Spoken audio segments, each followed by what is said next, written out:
सकाळच्या वेळेला घरात नेहमीसारखीच लगबग होती. नम्रताची मुले शाळेत जाण्यासाठी तयार होत होती. तिचा नवरा शुभम ऑफिसला जाण्यासाठी बॅग आवरत होता, तर सासू सासरे नाश्त्याची वाट बघत होते. या सगळ्यात नम्रताची खूप धावपळ चालू होती. तिने पटकन सासूसाठी चहा आणि सासऱ्यांसाठी दूध गरम करून दिले. शिवाय लहान मुलांसाठी बॉर्नव्हिटा, दूध, बिस्किट, नवऱ्यासाठी ज्यूस आणि हो, दिराला जास्त आले घालून चहा बनवला. मग या सगळ्यांची आवड लक्षात ठेवणं म्हणजे तिच्यासाठी रोजचं गणित होतं. जेवणाची तयारी करताना ती मुलांच्या गृहपाठाबद्दल विचारपूस करत होती. एकीकडे मोठ्या मुलाच्या परीक्षेसाठी रायटिंग पॅड पेपर शोधून त्याच्या बॅगेत ठेवत होती, तर दुसरीकडे छोट्या मुलीच्या 2 विण्या घालून शाळेत पाठवण्याची तयारी करत होती. हे सर्व पाहून ऑफिसला जायला तयार होणारा तिचा नवरा जरा चिडवण्याच्या सुरात म्हणाला, "अगं नम्रता, सकाळची तुझी ही कामे संपल्यावर तू दिवसभर रिकामीच असशील ना? तुझं बरं आहे, तुला दिवसभर आराम करायला मिळतो. आम्हा पुरुषांचे बघ, आम्ही ऑफिसमधली इतकी स्पर्धा ताणतणाव सांभाळतो. तू घरात असतेस, त्यामुळे तुला बाहेरच्या जगात काय चालू आहे त्याबद्दल काही कळतच नाही." नवऱ्याचे बोलणे ऐकून नम्रता म्हणाली, "बाहेरच्या जगात स्पर्धा आहे हे खरे, पण घर सांभाळणं काही सोपं नाही." शुभम थोडा हसत म्हणाला, "काही काय बोलतेस? तू करतेस ते सर्वात सोपं आहे, अगदी सोपं.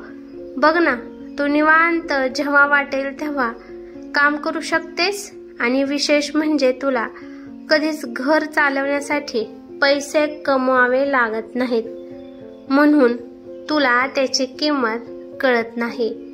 एक दिवस बाहेर जाऊन काम करून बघ, मग समजेल पैसा कमवणं किती कठीण आहे." नम्रता थोडंसं हसली, पण तिच्या डोळ्यात हलकीशी नाराजगी होती. ती शांतपणे म्हणाली, "शुभम, बाहेरची स्पर्धा खूप मोठी आहे हे खरे, पण घर सांभाळणं एवढं सोपं आहे असं वाटतं का तुम्हाला? दिवसभर मी कामात असते." शुभमची आई तिथेच होत्या. त्या म्हणाल्या, "शुभम, मी सुद्धा आयुष्यभर हेच काम केलं आहे. तुमच्यासाठी स्त्रियांचे काम खूप सोपे आहे असे तुम्हाला वाटते. तुझ्या वडिलांनी मात्र माझ्या कामाला कधीच कमी लेखलं नाही. घरातली स्त्री म्हणजे फक्त कामवाली नाही, तिचं योगदान खूप मोठं असतं." पण शुभमला अजूनही ते पटत नव्हतं. तो म्हणाला, "आई, मी असं नाही म्हणत की काम नाही तुम्ही करत. मला इतकंच सांगायचं आहे की बाहेरच्या जगात जसं आम्ही कष्ट घेतोय, तसं घरात तुम्हा बायकांना इतकं काही कष्ट करावं लागत नाही. घराबाहेर पडून पैसा कमवणं हे खरंच अवघड काम आहे." यावर नम्रता काहीच बोलली नाही, पण त्याच्या बोलण्याने ती खूप दुःखी झाली होती. त्या रात्री नम्रता खूप विचारात पडली. ती मनात म्हणाली, "खरंच का माझं काम एवढं कमी आहे आणि माझ्या कामाची किंमत 0 आहे?" तिने ठरवलं शुभमला त्याच्याच भाषेत उत्तर द्यायचं. दुसऱ्या दिवशी सकाळी नम्रताने घरातील सगळी कामं लवकर उरकली आणि बाहेर पडली. तिने एका स्वअनुभवात्मक शिक्षण शाळेत चौकशी केली. ती म्हणाली, "मला लहान मुलांची काळजी घेण्याचं काम मिळेल का?" त्या शाळेतील मुख्याध्यापिका म्हणाल्या, "हो, पण त्यासाठी महिन्याचा पगार 12,000 रुपये मिळेल." त्यानंतर ती एका हॉटेलमध्ये गेली. हॉटेल व्यवस्थापकाकडे कामासाठी चौकशी केली, तर तो म्हणाला, "स्वयंपाकाचं काम मिळेल आणि त्याचे तुम्हाला महिन्याला 10,000 रुपये मिळतील." त्यानंतर ती एका घरगुती मदतनीसांच्या एजन्सीला गेली. एजन्सी कर्मचारी म्हणाला, घरकाम करणाऱ्या बायकांना 11,000 मिळतात. दिवसभर माहिती काढल्यानंतर ती घरी आली.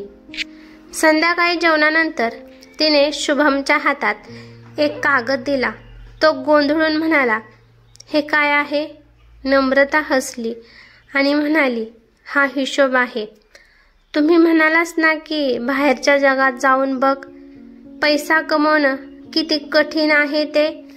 आम्हा बायकांना घरात काही कष्ट घ्यावे लागत नाहीत.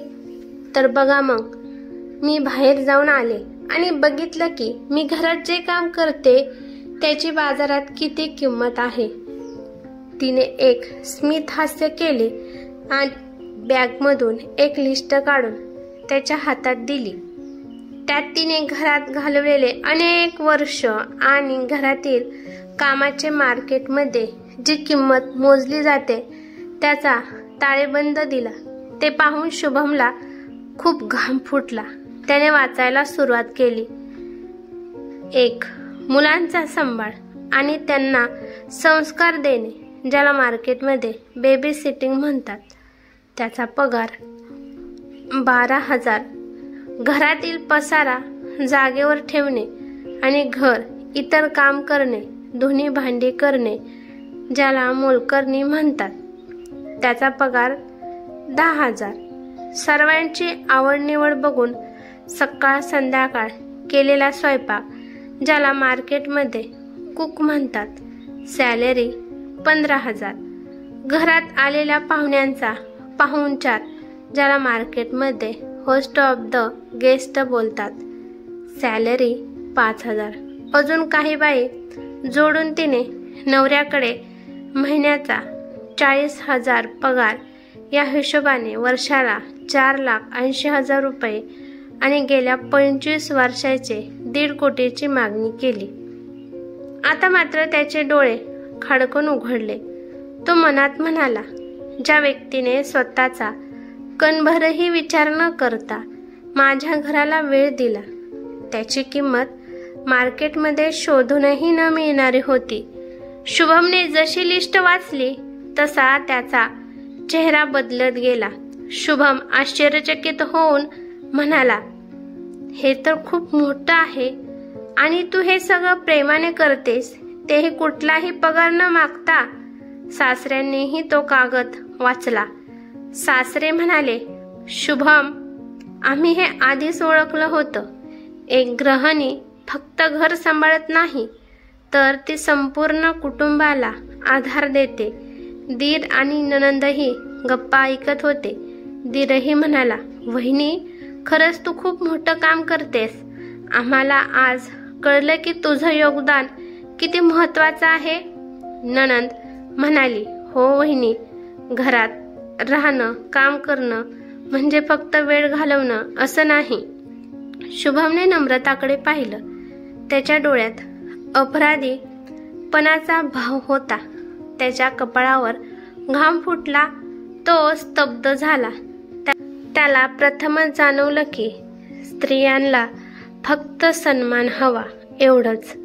मित्रांनो, तात्पर्य काय तर गृहिणी फक्त स्वयंपाक आणि साफसफाई करत नाही, तर ती मुलांना संस्कार देते, कुटुंबाला आधार देते आणि घराला घरपण देत असते. तिचं योगदान पैशात मोजता येत नाही. त्यामुळे प्रत्येक घरातील स्त्रीचं काम अमूल्य असतं. तिच्या श्रमांचा सन्मान करा, कारण ती फक्त घर नाही तर कुटुंब आणि समाज घडवते. त्यामुळे तिच्या कामाला कमी लेखू नका, तर त्याचा योग्य तो सन्मान करा. ही कथा कशी वाटली ते मला कमेंट करून नक्की सांगा. कथा आवडली तर लाईक शेअर नक्की करा आणि चॅनेलवरती नवीन असाल तर चॅनेलला सबस्क्राईब करा. धन्यवाद.